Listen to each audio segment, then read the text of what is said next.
Indian premier ലീഗിന്റെ 18ാം സീസണിൽ മോശം തുടക്കത്തിന് ശേഷം ശക്തമായി തിരിച്ചെത്തുകയാണ് മുംബൈ ഇന്ത്യൻസ്. 5 തവണ ചാമ്പ്യന്മാരായ മുംബൈ ഡൽഹി ക്യാപിറ്റൽസിന്റെ വിജയക്കുതിപ്പിന് പൂട്ടിയിട്ടപ്പോൾ അവസാന മത്സരത്തിൽ സൺറൈസേഴ്സ് ഹൈദരാബാദിനെയും തോൽപ്പിച്ചു. മുംബൈയുടെ താരനിര എല്ലാ ടീമുകളെക്കാളും ശക്തമാണ്. ബാറ്റിംഗിലും ബൗളിംഗിലും സന്തുലിതമായ താരനിരയെ മുംബൈക്കൊപ്പം കാണാനാകും. എന്നാൽ ഇതിനൊത്ത പ്രകടനം ടീം കാഴ്ചവെക്കുന്നില്ലെന്ന് വേണം പറയാൻ. ഹാർദിക് പാണ്ഡ്യ നയിക്കുന്ന മുംബൈയുടെ താരങ്ങളെല്ലാം ഇപ്പോൾ പതിയെ ഫോം വിട്ടെടുക്കുന്നുണ്ട്. എന്നാൽ മുംബൈ നിരയിൽ ഏറ്റവും നിരാശപ്പെടുത്തുന്നത് മുൻ നായകൻ രോഹിത് ശർമ്മയാണ്. മുംബൈയെ 5 തവണ കപ്പിലേക്ക് എത്തിച്ച രോഹിത് ഇതിഹാസ ബാറ്റ്സ്മാൻ കൂടിയാണ്. എന്നാൽ ഇത്തവണ തൊട്ടതെല്ലാം രോഹിത്തിന് പിഴയ്ക്കുകയാണ്. 7 മത്സരങ്ങൾ കഴിയുമ്പോഴും ഒരു മികച്ച പ്രകടനം പോലും നടത്താൻ രോഹിത്തിനാവുന്നില്ല.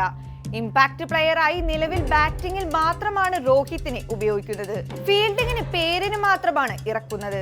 ടീമിന് ബാധ്യതയായി രോഹിത് മാറിയിരിക്കുകയാണ്.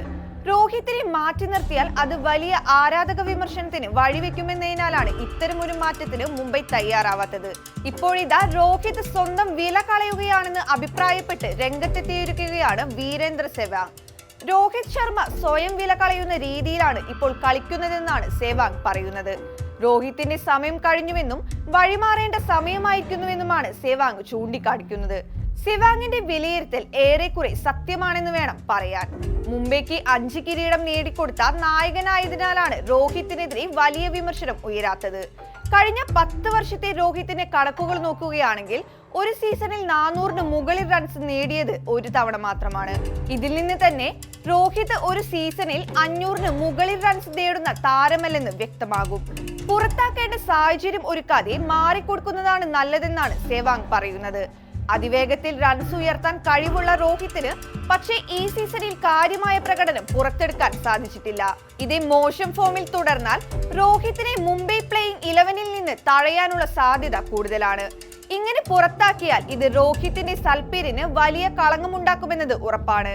മുംബൈ ടീമിനുള്ളിൽ ഈഗോ പ്രശ്നമുണ്ടെന്നുള്ളത് വ്യക്തമാണ്. രോഹിത്തിനെ നായക സ്ഥാനത്ത് നിന്നും മാറ്റി ഹാർദിക് പാണ്ഡ്യയെ കൊണ്ടുവരാൻ മുംബൈക്ക് സാധിച്ചിട്ടുണ്ട്. ഈ സീസണോടെ രോഹിത്തിനെ ടീമിൽ നിന്ന് തന്നെ പുറത്താക്കാനാണ് സാധ്യത.